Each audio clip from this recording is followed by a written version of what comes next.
ప్రార్థనేందు నిలుకడగా ఉండి కృతజ్ఞతగలవారే దానియందు మెలకువగా ఉండుడి. కొలస్సీయులకు వ్రాసిన పత్రిక 4వ అధ్యాయము 2వ వచనము.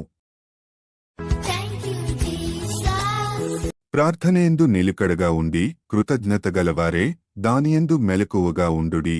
కొలస్సీయులకు వ్రాసిన పత్రిక 4వ అధ్యాయము 2వ వచనము.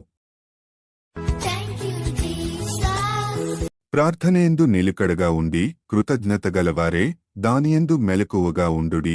కొలస్సీయులకు వ్రాసిన పత్రిక 4వ అధ్యాయము 2వ వచనము. ప్రార్థనేందు నిలుకడగా ఉండి కృతజ్ఞతగలవారే దానియందు మెలకువగా ఉండుడి.